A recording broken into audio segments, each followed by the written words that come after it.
In the years since Godzilla decimated Kong on a neutral playing field, I've seen people come back and like retroactively make it so Kong somehow won the fight or offer excuses as to why he ultimately lost to Godzilla.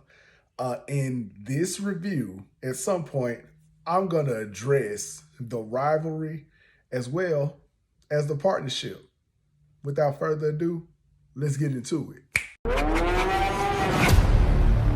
She can feel it. Kong, Godzilla, they can feel it too. Something is coming. Something even they're afraid of. Now, admittedly, after Godzilla versus Kong, I didn't know where the story was gonna go. I thought that would have been a good note to end everything on, even though they introduced Hollow Earth. I didn't know where else they could really go from that point. But apparently somebody had something in mind because here we are again with Godzilla and Kong. Although Godzilla has the top billing, like his name is first, and um, he's in the movie, but it's really a Kong story first, and I didn't quite expect it. But thinking back on it, it makes a lot of sense. Kong is the one that um, really is affiliated with humans, and for whatever reason we need humans in this movie, so of course his story kind of would be at the forefront. And it's an interesting story. It's reminiscent of the last Planet of the Apes series, where there's a lot of ape on ape action. Pause. Like, not in a nasty way, but anyways, and that's not a spoiler because it's in the trailers or whatever the case may be. Um, Kong is reconnecting with those ancestors that he really didn't even know were still alive. And it makes for an interesting monster story. Unfortunately, humans have to be a part of that, and I really didn't connect with those humans yet again throughout this whole series, with the exception of Kong Skull Island and Godzilla the 2014 movie. The human element of these movies really haven't held up all that well. And there's one element that does hold up a little bit that's a little interesting, involving the little girl from Godzilla versus Kong. But it has a satisfying conclusion, but overall, we really could have done without the humans. Kong's story carries a pretty lengthy part of the film. There's no dialogue or anything like that, and it's well told, and I appreciated that. Mini Kong, it was a nice addition. I thought they were really going to play up like a comedic um, side with that for some reason. I know the advertisement really didn't push it forward like it was a comedic situation, but that's just what, I don't know, I expected. Like they were trying to sell toys to kids or whatever the case may be. But he has a important part in the story as well. And I didn't mind it. The humans, they really could have stayed away for the umpteenth time. Now that I've semi-addressed the humans, let's just really get into why we're here, and that is the bloodletting between monsters. Kong has several well done, well choreographed, and well realized battles in this film. He is a badass. He is a brawler now.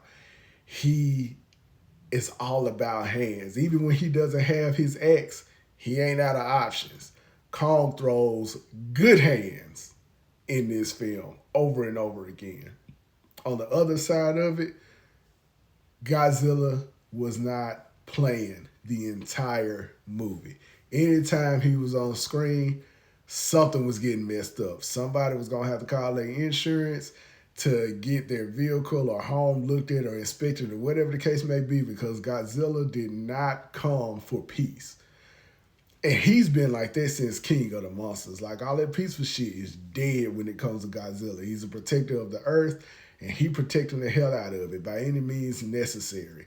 I did like his new supercharged powers, but beyond this point, there is no reason to give Godzilla any more power than he already has. Like, here we see another level Apex Godzilla.